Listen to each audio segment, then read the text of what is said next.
Hello friends, welcome back to our YouTube channel computer study centre. मैं हूं आपका दोस्त सुनील कुमार और स्वागत करता हूं अपने इस चैनल पे।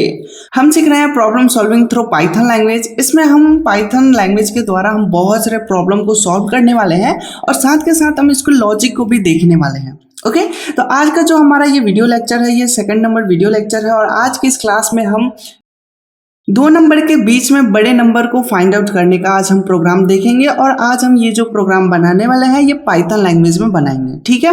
लेकिन कोडिंग करने से पहले हम इसका लॉजिक तैयार करेंगे। आखिरकार इस प्रॉब्लम को हम कैसे सॉल्व कर सकते हैं, इसका टेक्निक क्या है, इसका एल्गोरिदम क्या है, तो इन तमाम टॉपिक्स पे आज की इस क्लास में हम डिस्कस करेंगे। और जैसे कि मैं बता दूं कि पिछले क्लास में हमने एक प्रोग्राम बनाया था और प्रोग्राम बनाने के साथ हमने लास्ट में 4 क्वेश्चन भी हमने दिया था जिसको आपको सॉल्व करने थे। मुझे उम्मीद है कि उन क्वेश्चन को आपने सॉल्व किए होंगे और उन फर्स्ट क्वेश्चन को आपने बहुत अच्छे से एक्सपीरियंस भी लिए होंगे, ठीक है। तो आज हम बहुत ही इंटरेस्टिंग और पॉपुलर सा क्वेश्चन लेकर आए हैं। यहाँ पे क्वेश्चन स्क्रीन पे दिख रहा है, लिख रहा है find the greatest number between two integer number. दो इंटीजर नंबर के बीच में आपको सबसे बड़े वैल्यू को, सबसे ग्रेटेस्ट नंबर को फाइंड करने हैं। ओके, बहुत सिंपल सा क्वेश्चन है। देखिए, कोई भी प्रोग्रामिंग सॉल्व करने के लिए सबसे पहला जो स्टेप होता है, आपके क्वेश्चन होते हैं और आपके पास क्वेश्चन को ही तोड़ मरोड़ के आपको बहुत अच्छे से अंडरस्टैंड करना होता है, ठीक है। तो यहाँ पे जो क्वेश्चन है, आपको जो मेन टास्क है वो ये है कि ग्रेटेस्ट नंबर आपको फाइंड करना है, ठीक है। और किसके बीच से फाइंड करना है, तो दो इंटीजर नंबर, ठीक है। यहाँ पे आपको दो चीज क्लियर हो गया कि आपके पास है क्या, तो आपके पास दो इंटीजर नंबर है और करना क्या है, तो ग्रेटेस्ट नंबर फाइंड करने हैं, ठीक है। ये आपने क्वेश्चन को समझ लिया। अब हम चलिए इसका लॉजिक तैयार करते हैं। पहले तो हम रफ करते हैं, रफ करने के बाद हम उसको डिसाइड करेंगे, ठीक है। तो जैसे हमने यहाँ नॉर्मली समझ लिया कि हमारे पास दो नंबर है, तो हम कोई भी रैंडमली दो नंबर ले लेते हैं। एक हम नंबर लेते हैं 2 एंड सेकेंड नंबर हम ले लेते हैं 3, ठीक है। ये दो नंबर हमारे हो गए। इन दोनों नंबर को हम एक बॉक्स में रख लेते हैं। ओके, आप इन बॉक्स को क्या कहेंगे, हम टेक्निकल भाषा में इसको बोलते हैं वेरिएबल। क्या कहते हैं, इन बॉक्सेस को हम बोलते हैं वेरिएबल, ठीक है। ठीक है, ये हो गया हमारा वेरिएबल। वेरिएबल क्या होता है, वेरिएबल एक ऐसा लोकेशन होता है जहां पे हम किसी भी डेटा को स्टोर कर सकते हैं, ठीक है। और इन वेरिएबल को यूज कैसे किया जाता है, तो इनके नाम से, ठीक है। तो जैसे ये नंबर 1 है जो कि 2 लिखा हुआ है, तो हम इसका कोई नाम दे सकते हैं। जैसे कि हमने यहाँ पे इसका नाम क्या रख दिया, N1 रख दिया। आप कुछ भी नाम रख सकते हैं, N2, N1, num1, नंबर 2, कुछ भी रख सकते हैं, ठीक है। हमने इसका दूसरा नाम को, दूसरे नंबर का हमने नाम रख लिया N2, ठीक है। नंबर 1 एंड नंबर 2, ये हमने दो वेरिएबल के नाम रख लिए। दो बॉक्स हो गए और उन दोनों बॉक्स के अंदर दो वैल्यू हो गया, ठीक है। क्योंकि हम कोई भी डेटा किसी न किसी बॉक्स में ही रखेंगे। अभी बेसिक लेवल से बिल्कुल हम आपको समझा रहे हैं, ठीक है। तो N1 एंड N2 यहाँ पे क्या है, एज अ वेरिएबल है। और वेरिएबल मीन्स जो डेटा को स्टोर करके रखे, एक ऐसा लोकेशन जिसमें कि हम डेटा रखें।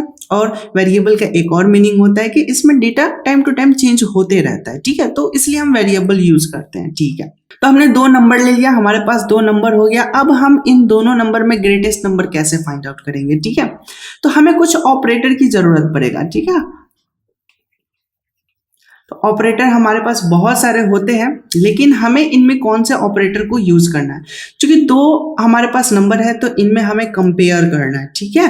कंपेयर करना है कि कौन बड़ा है, कौन छोटा है। कौन हो सकता है कि कुछ ऐसे प्रोग्राम आपको मिले जिसमें इक्वल टू करना हो, नॉट इक्वल टू करना हो, ग्रेटर देन इक्वल टू करना हो, लेस देन इक्वल टू करना है। तो यहाँ पे हमें कंपेयर करना है, ठीक है।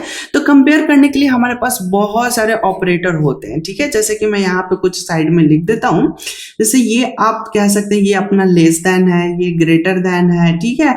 ये इक्वल टू है और भी बहुत सारे होते हैं, जैसे कि लेस देन इक्वल टू होता है, ग्रेटर देन इक्वल टू होता है, ठीक है। नॉट इक्वल टू जैसे हम नॉर्मली मैथ में हम ऐसे लिखते हैं नॉट इक्वल टू, बट यहाँ पे हम इस तरीके से नहीं लिखते हैं, ठीक है। प्रोग्रामिंग में हमें नॉट इक्वल टू लिखने का जो कॉन्सेप्ट है वो होता है exclamation marks and equal to. Exclamation mark को हम नॉट पढ़ते हैं, नॉट इक्वल टू, ठीक है। कुछ इस तरह से लिखा जाता है, ठीक है। तो ये दोनों सेम चीज है। तो फिलहाल मैं इसको भी क्रॉस कर देता हूं क्योंकि इसकी हमें कोई जरूरत नहीं है, ठीक है। तो ये सभी ऑपरेटर हैं जो कि हम दो वेरिएबल्स के बीच में कंपेयर कर लेते हैं, ठीक है।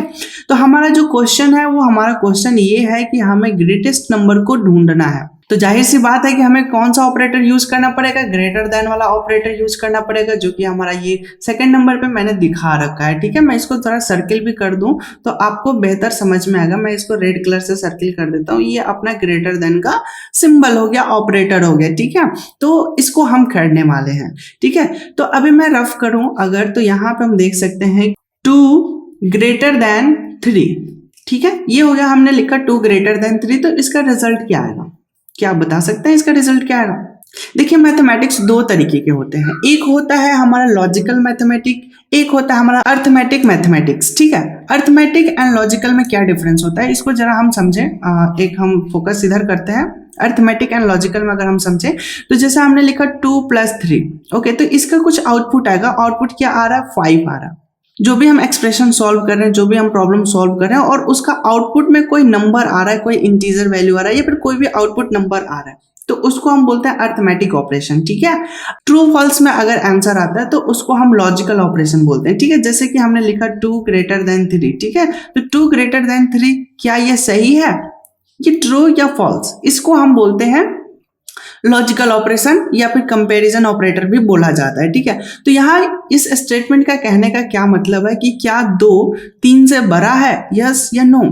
बिल्कुल रॉन्ग होगा, क्योंकि 2 3 से बड़ा नहीं है। तो इसका आउटपुट क्या आएगा, तो इसका आउटपुट हो जाएगा फॉल्स हो जाएगा। ठीक है, अगर इस स्टेटमेंट को अपने को टेस्ट करना है, ठीक है, तो टेस्ट करना है तो हमें क्या है, हमारे पास ये इंटरप्रेटर का सेल प्रॉम्प्ट है, हम इस पर डायरेक्ट टेस्ट कर सकते हैं, हमें कोई दिक्कत नहीं है, क्योंकि ये एक एक लाइन को, एक एक स्टेटमेंट को एग्जीक्यूट कराने में हेल्प करता है।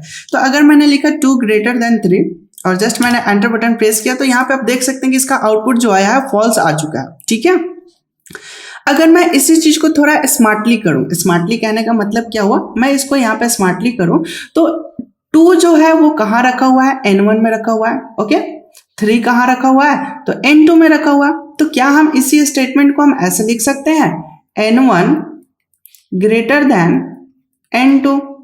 ठीक है, फिर भी इसका रिजल्ट क्या आएगा, फॉल्स आएगा। कोई दिक्कत?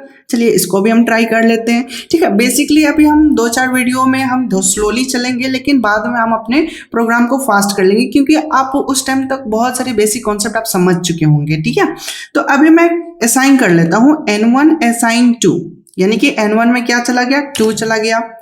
N2 असाइन 3, N2 में क्या चला गया, 3 चला गया।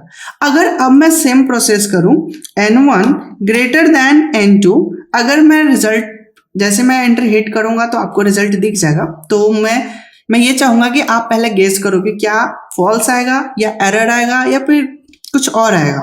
ठीक है, तो बिल्कुल आपने सही सोचा होगा कि इसका जो आंसर आने वाला है फॉल्स आने वाला है, जो कि आ चुका है ना। तो ये एक्चुअली हो क्या रहा है कि हम उस बॉक्स के नाम से कंपेयर कर रहे हैं।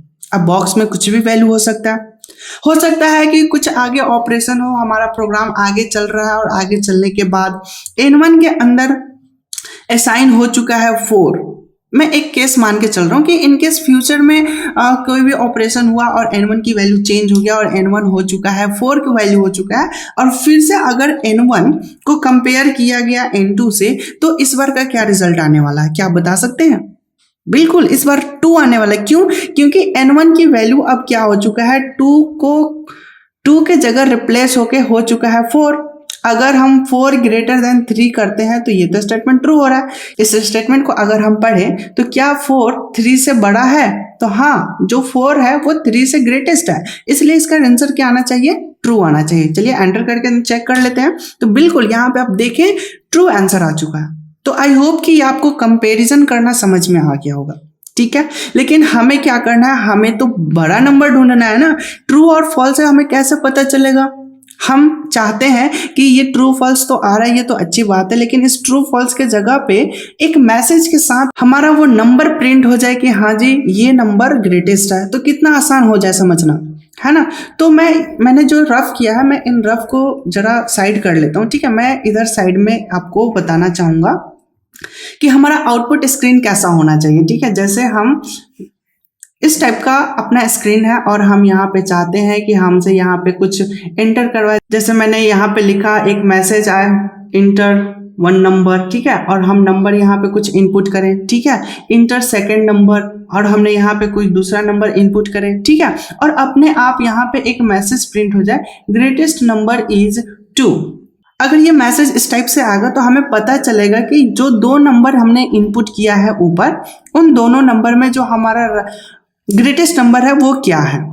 आई होप कि आपको बात समझ में आ रहा होगा कि आपको क्या करना है, आप कैसा एक्सपेक्ट कर रहे हैं, आप क्या आउटपुट चाहते हैं, वो आपको पहले डिजाइन करना होगा, क्योंकि आपको जो चाहिए अगर वो आपके सामने रहेगा ना तो कोडिंग करना बिल्कुल आसान हो जाएगा, ठीक है। तो फर्स्ट ऑफ ऑल आपको करना क्या है, तो आपको कंपेयर करना है, कंपेयर करने के साथ आपको ऐसा कुछ आउटपुट चाहिए, ठीक है। तो अब हम क्या करेंगे, तो सबसे पहले जैसे मैंने कि ये स्टेटमेंट लिखा, हम करेंगे एक मैसेज प्रिंट कराएंगे, और मैसेज प्रिंट कराने के साथ हमें क्या लिखना होगा, इंटर अ नंबर, जो भी आप मैसेज देना चाहते हैं वो मैसेज दें, और यहाँ पे कोई नंबर इनपुट होना चाहिए, ठीक है। फिर सेम सेकंड नंबर हमारा इनपुट होना चाहिए, और लास्ट में हमें क्या आना चाहिए, आउटपुट आना चाहिए, ठीक है। तो यहाँ पे हम कंपेयर करेंगे, और कंपेयर करने के लिए हमारे पास एक स्टेटमेंट होता है, उस स्टेटमेंट को हम बोलते हैं इफ स्टेटमेंट, ठीक है। मैंने यहाँ पे खाली कर लिया जगह, उस स्टेटमेंट को हम क्या कहते हैं, इफ स्टेटमेंट बोलते हैं, ठीक है। इफ स्टेटमेंट के कुछ सिंटेक्स हैं, उन सिंटेक्स को हम देखते हैं और उसके बाद हम कोडिंग करेंगे, ठीक है। क्योंकि जब तक हमें लिखने का स्ट्रक्चर नहीं पता होगा तब तक हम क्या लिखेंगे, है ना। तो पहले हम इफ स्टेटमेंट का स्ट्रक्चर देख लेते हैं, देन हम उसको अप्लाई करेंगे, ठीक है। तो इसका स्ट्रक्चर ये है कि हमें सबसे पहले तो इफ स्टेटमेंट लिखना पड़ेगा कि हम इफ फंक्शन यूज करने वाले हैं, ठीक है। उसके बाद यहाँ पे हमें देना होता है एक्सप्रेशन, ठीक है, जो कि मैं डिफरेंट कलर से लिख देता हूँ, एक्सप्रेशन। एक्सप्रेशन क्या होता है, तो जैसे हमने यहाँ पे लिखा हुआ है 2 greater than 3, n1 greater than n2, तो इसी को हम एक्सप्रेशन बोलते हैं, ठीक है। एक्सप्रेशन देने के बाद यहाँ पे आपको ब्लॉक बनाने के लिए कॉलन ऑपरेटर यूज करने होते हैं, ठीक है। ये जो दो बिंदु है ये इंडिकेट करता है कि आगे वाला जो स्टेटमेंट आने वाला है वो एक ब्लॉक के अंदर आने वाला है, इफ स्टेटमेंट के अंदर आएगा, ठीक है। और ये जब जैसे आप एंटर करेंगे ऑटोमेटिक ये पैराग्राफ छोड़ के यहाँ से लिखना स्टार्ट करेगा, ठीक है। तो हमें यहाँ पे मैसेज जो भी प्रिंट करवाना है वो अपना मैसेज प्रिंट करा सकते हैं, ठीक है। तो ये हो गया इफ स्टेटमेंट का काम। इसी के साथ एक और आता है, मान लीजिए कि अगर कंडीशन जो है, इसको हम कंडीशन भी कभी कभी बोलते हैं कि अपना कंडीशन क्या है, ठीक है। तो कंडीशन या तो ट्रू हो सकता है या तो फॉल्स हो सकता है। जैसे कि यहाँ पे एक टाइम पे n1 छोटा था, फिर जैसे ही n1 को हमने 4 किया तो उस टाइम पे n1 की उस टाइम इसका आउटपुट ट्रू आने लगा। तो हो सकता है कि ट्रू है, हो सकता है कि फॉल्स है, कुछ भी हो सकता है ना। तो यहाँ पे आपको ये ध्यान रखना है कि अगर ट्रू आएगा तो इफ की बॉडी चलेगा, यानी कि यहाँ पे जो भी ब्लॉक बनेगा वो चलेगा, ठीक है। अगर कंडीशन फॉल्स होता है तो उस टाइम पे क्या होगा कि एल्स आता है, ठीक है। एल्स के भी ब्लॉक हम बनाएंगे, और इसमें जो हम कोडिंग लिखेंगे वो कोडिंग कब चलेगा, जब ये हमारा कंडीशन फॉल्स होगा तब, ठीक है। आई होप कि ये बात आपको समझ में आ रहा होगा कि अगर कंडीशन हमारा ट्रू होता है तो इफ की बॉडी चलेगा, अगर कंडीशन हमारा फॉल्स होता है तो एल्स की बॉडी चलेगा, ठीक है। अब इस बॉडी में जितना कोड लिखा होगा उतना कोड एग्जीक्यूट होगा, अपना अपना ब्लॉक को एग्जीक्यूट कराएंगे, ठीक है। एक टाइम पे दोनों एग्जीक्यूट नहीं होगा, इस चीज को ध्यान रखना है। एक टाइम पे दोनों एग्जीक्यूट नहीं होते हैं, एक टाइम में कोई एक ही चलेगा, या तो ट्रू वाला पार्ट चलेगा या तो फॉल्स वाला पार्ट चलेगा, ठीक है। तो मुझे उम्मीद है कि ये आपको सिंटेक्स समझ में आ गया होगा कि आपको कैसे लिखना है। मैं एक बार फ्रेश लिखना चाहूंगा, तो इन सबको मैं एक बार यहाँ से रिमूव कर देता हूँ, ठीक है। मैंने सब जगह खाली कर लिया और मैं सिंपल एक बार और अच्छे से टाइप करके आपको मैं सिंटेक्स दिखाना चाहूंगा। तो मैंने जस्ट यहाँ पे लिखा इफ, ठीक है। इफ करने के बाद हमें यहाँ एक स्पेस के साथ कंडीशन देना होता है, ठीक है। तो कंडीशन में थोड़ा कलर चेंज कर देता हूँ, बाकी आपको समझ में आए। कंडीशन दे दिए, कंडीशन देने के बाद आपको कॉलन ऑपरेटर यूज करने होते हैं, ठीक है। कॉलन ऑपरेटर यूज करने के बाद जैसे आप एंटर करेंगे तो ऑटोमेटिक आपका जो कर्सर पोजीशन होगा वो थोड़ा आगे शिफ्ट होके आएगा, ठीक है। आगे शिफ्ट होने के बाद आपको यहाँ पे जो भी आपका लॉजिक होगा, कंडीशन होगा, वो आप यहाँ पे कोड कर सकते हैं, ठीक है। आपका जितने लाइन का कोड हो आप उतने लाइन का कोड कर सकते हैं, उससे कोई उसको आपत्ति नहीं है। लेकिन हाँ, अलाइनमेंट को आपको ध्यान रखना है कि ये बिल्कुल अपने एक अलाइनमेंट में होना चाहिए, ठीक है। उसके बाद हम इल्स स्टेटमेंट, इल्स की बॉडी बनाते हैं। इल्स कब चलता है? जब हमारा कंडीशन फॉल्स होता है तब, ठीक है। हमने फिर से यहाँ पे इल्स की एक ब्लॉक बना दिया और फिर हमने यहाँ पे सेम चीज को हम यहाँ पे कॉपी पेस्ट कर देते हैं क्योंकि टाइम कम लगेगा, ठीक है। हमने यहाँ पे जस्ट यहाँ पे पेस्ट कर दिए, ठीक है। तो ये अपना कॉपी पेस्ट हो गया और ये ऑटोमेटिक अपने आ जाएगा, ठीक है। तो ये हो गया सिंटेक्स। मैं इसको जरा साइज बढ़ा देता हूँ आपको इजी हो समझने में। ओके, तो ये अपने देख सकते हैं, ये अपना स्टेटमेंट हो गया, ये सिंटेक्स हो गया इफ स्टेटमेंट का, ठीक है। इससे हम कोई भी कंडीशन को चेक कर सकते हैं। ट्रू फॉल्स से रिलेटेड जितने भी टास्क होंगे उन सबको हम इजीली कर सकते हैं, ठीक है। तो अब हम चलते हैं इसको इम्प्लीमेंट करते हैं, ठीक है। इम्प्लीमेंट करते हैं, अपने इसको साइड में रख लेते हैं और ये जो अपना कोड है इसमें हम एक न्यू फाइल लेते हैं। फाइल में जाते हैं, न्यू फाइल लेते हैं और न्यू फाइल लेने के बाद अपना ये एक न्यू फाइल ओपन हो चुका है। अब हम इसमें प्रोग्राम की कोडिंग करेंगे। हमने जो जो एक्सपेक्ट किया था उस एक्सपेक्टेशन के हिसाब से यहाँ पे हम कोडिंग करेंगे, ठीक है। तो मैं इसको ऐसा करता हूँ कि साइड में रख लेता हूँ और अपने जो एक्सपेक्ट किया था वो गायब हो चुका है। चलिए कोई नहीं, मैं यहाँ फिर से ड्रॉ कर सकता हूँ जैसे कि हमने क्या क्या बनाया था। तो ये अपना एक स्क्रीन हो गया। हमने लिखा था कि यहाँ पे एक नंबर को इनपुट करना है, फिर सेकंड नंबर को इनपुट करना है और फिर अपने को यहाँ पे ग्रेटेस्ट नंबर को दिखाना है, ठीक है। तो हमने कोड वर्ड में सिंपल समझने के लिए लिख दिया है और अब हम इसी के बेस पे कोडिंग करने वाले हैं, ठीक है। तो सबसे पहले हमें नंबर 1 चाहिए, तो हम एक वेरिएबल बनाएंगे जिसका हम नाम रख लेते हैं num1। ओके, num1 के अंदर हम इनपुट करेंगे, ठीक है। और हमने पिछले क्लास में इनपुट किया था, अगर नॉर्मल इनपुट फंक्शन यूज करते हैं तो ये एज अ टेक्स्ट इनपुट करेगा, लेकिन हमें चूंकि कंपेयर करना है तो हमें इसको किस में इनपुट करना पड़ेगा? इंटीजर में इनपुट करना पड़ेगा, ठीक है। तो और क्वेश्चन में भी ये बात कह रहा है कि आपके पास क्या है, तो 2 इंटीजर नंबर है। आप यहाँ पे नोटिस करेंगे तो 2 इंटीजर नंबर की बात कर रहे हैं, तो हम पहले ही क्यों ना कर लें, है ना। तो ये हमने मास्किंग करते हुए आगे बढ़ते हैं। इंट टाइप का हम इनपुट करने वाले हैं और हम एक मैसेज देने वाले हैं और वो मैसेज क्या है? मैसेज ये है इंटर फर्स्ट नंबर, ठीक है। ये अपना इनपुट होने वाला है, ठीक है। और यहाँ पे मैंने जस्ट इसको ब्रैकेट को क्लोज कर दिया और एक और ब्रैकेट क्लोज कर देंगे। ये अपना पूरा का पूरा क्लोज हो चुका है, ठीक है। और सेम स्टेटमेंट को जस्ट मैंने कॉपी करते हुए और पेस्ट कर देंगे समय बचाने के लिए। और ये जो अपना फर्स्ट लिखा हुआ है, अब चूंकि हम सेकंड नंबर इनपुट करने वाले हैं तो हम यहाँ पे सेकंड लिख देते हैं, ठीक है। और यहाँ हम वेरिएबल के नेम में थोड़ा सा चेंजेस कर लेते हैं ताकि हमें पता चले कि हमने 2 अलग अलग वेरिएबल्स बनाए हैं और 2 वेरिएबल का एक नाम नहीं हो सकता, इसलिए भी डिफरेंट करना पड़ेगा। और 2 अलग अलग लोकेशन हमें चाहिए, इसलिए भी हमें 2 नाम देना पड़ेगा, ठीक है। कहीं एक नाम से ही आप असाइन करेंगे तो एरर आने लगेगा। एरर तो नहीं आएगा, वो रिप्लेस कर देगा। जो पहला इनपुट आएगा उसके बाद जो दूसरा इनपुट आएगा तो पहले इनपुट वाले से रिप्लेस कर देगा, ठीक है। तो इस कॉन्सेप्ट को आपको ध्यान रखना है। तो हमने 2 नंबर इनपुट करा लिया। अब अपने को क्या करना है? इफ स्टेटमेंट लगाना है। तो अपना लिखा इफ लिखने के बाद अपना कंडीशन क्या है? तो num1। अब देखिए हमें पता तो नहीं है कि हमारे पास कौन से नंबर है ना। अगर 2 और 3 रहता तो हम 2 और 3 डायरेक्टली भी लिख सकते थे, लेकिन हमें तो पता ही नहीं है कि कौन से नंबर आने वाले हैं। वो तो यूजर डिसाइड करेगा ना कि कीबोर्ड से कौन से नंबर आ रहे हैं, है ना। तो num1 greater than num2। num1 को num2 से हमने कंपेयर किया और इसकी हम बॉडी बना लेते हैं कॉलन ऑपरेटर से, ठीक है। जैसे ध्यान से देखिएगा, जैसे हम एंटर बटन प्रेस करेंगे ऑटोमेटिक क्या हुआ? कर्सर ऑटोमेटिक उस पॉइंट पे आ चुका है, ठीक है। थोड़ा हटके एक पैराग्राफ छोड़ के एक थोड़ा सा इंडेंट, इसको बोलते हैं इंडेंट लेवल, एक इंडेंट लेवल आगे शिफ्ट करके आ रहा है, ठीक है। तो इसमें हमें क्या प्रिंट करना है? हमें एक मैसेज देना है और वो मैसेज क्या होना चाहिए? वो मैसेज ये होना है कि ग्रेटेस्ट नंबर इज ठीक है। अब ग्रेटेस्ट नंबर क्या है अपना? तो देखिए क्या है, सिंपल है। आप जरा ध्यान से समझेंगे तो सारी बातें क्लियर हो जाएगा, ठीक है। देखिए n1 ग्रेटेस्ट n2। अब ये कंडीशन कब ट्रू होगा? जब n1 बड़ा होगा। ध्यान से समझिएगा, n1 बड़ा है n2 से, यानी कि n1 जब बड़ा होगा तभी तो ये कंडीशन ट्रू होगा। तो जब n1 बड़ा होगा तो हम n1 को प्रिंट करा लेंगे, num1 को, ठीक है। ओके, कोई समस्या नहीं? ओके, ठीक है। तो आगे अब हम चलते हैं। तो हमारा एक मैसेज तो प्रिंट हो गया। अगर n1 छोटा हो तो छोटा होगा तो जाहिर सी बात है कि दो नंबर है और एक छोटा हो गया तो दूसरा वाला ही तो बड़ा होगा, है ना।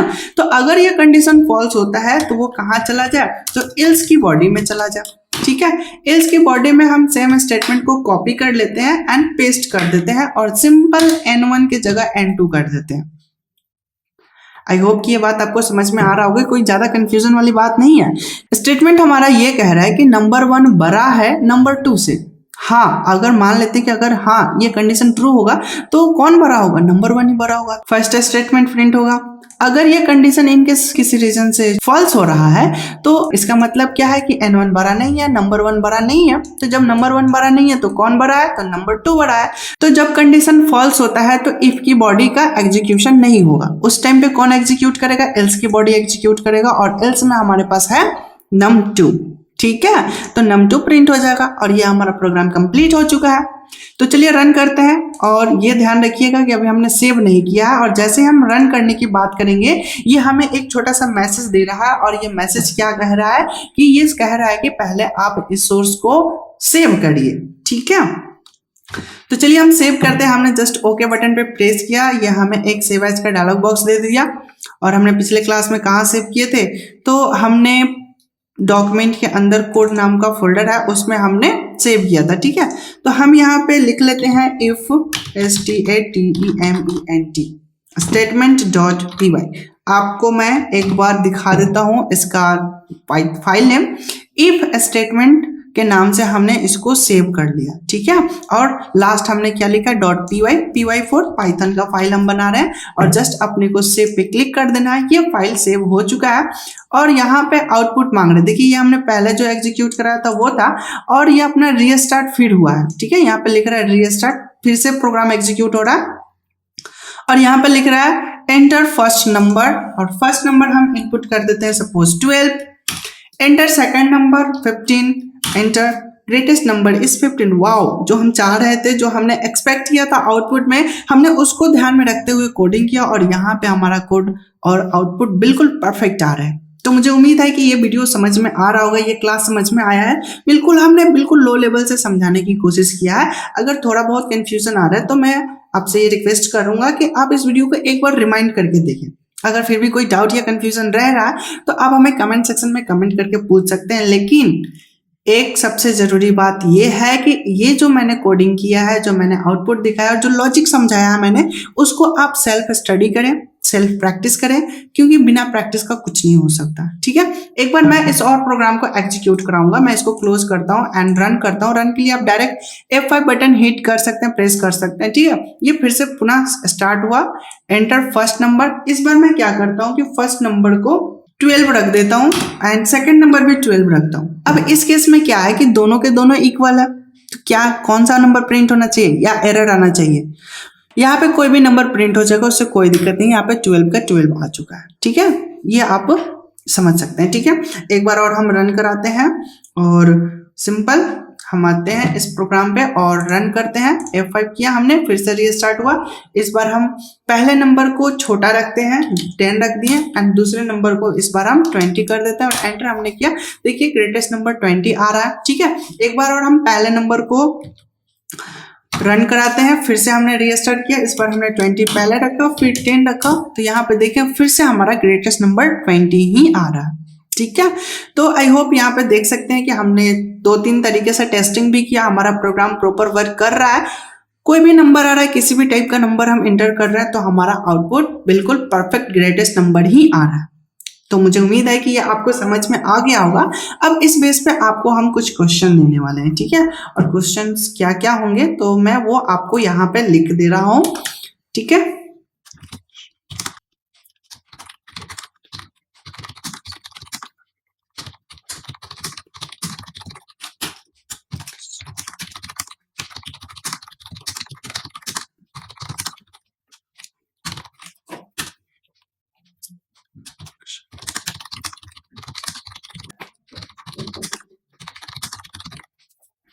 आपके स्क्रीन पे 3 क्वेश्चन मैंने लिखा है। Find lowest number between 2 number, find greatest number between 3 number, find lowest number between 3 number, ठीक है। तो आप यहाँ पे देख सकते हैं एक प्रोग्राम तो मैंने बना लिया। इसको भी आपको बनाने हैं सेल्फ प्रैक्टिस के लिए। एंड आपको ये जो मैंने 3 क्वेश्चन दिए हैं, इन क्वेश्चन को भी आपको सॉल्व करने हैं। इससे आपका जो भी प्रैक्टिस है, जो भी आपने समझा है, वो आपका बिल्कुल क्लियर हो जाएगा। ठीक है, तो यहाँ पे आपको 3 नंबर वाले में थोड़ा सा समस्या आएगा, तो उसमें आपको लॉजिकली सोचना है, आपको थोड़ा ध्यान लगाना है और सेल्फ प्रैक्टिस करना है। आपको डायरेक्ट कहीं सर्च नहीं करना, बुक नहीं लेना, गूगल पे सर्च नहीं करना, पहले सेल्फ प्रैक्टिस करना है। सेल्फ प्रैक्टिस करने के बाद आप इस प्रोग्राम को सॉल्व कर सकते हैं। मुझे उम्मीद है कि अगर आपने इसको बेहतर समझा होगा तो आप इसको आसानी से सॉल्व कर सकते हैं, कोई समस्या नहीं आने वाला। ठीक है, लेकिन आप ट्राई करो, जब तक आप ट्राई नहीं करोगे तब तक कुछ नहीं हो सकता। ठीक है, तो प्लीज ट्राई करिए, और कोई भी समस्या आ रहा है, कोई भी दिक्कतें आ रही हैं, तो प्लीज आप हमें कमेंट सेक्शन में कमेंट करके हमसे पूछ सकते हैं, और ट्राई करिए ज्यादा से ज्यादा प्रोग्राम एग्जीक्यूट कराने के लिए। हमने कुछ क्वेश्चन दे रहे हैं, लेकिन आप क्या कर सकते हैं, तो इस बेस पे और भी बहुत सारे क्वेश्चन को सॉल्व कर सकते हैं और अपने लॉजिक को डेवलप कर सकते हैं, अपने प्रोग्रामिंग स्किल को इनहांस कर सकते हैं, बहुत अच्छा कर सकते हैं। तो आज की इस क्लास में बस इतना ही। अगर आपको ये वीडियो पसंद आया हो तो प्लीज हमारे इस वीडियो को एक लाइक करें,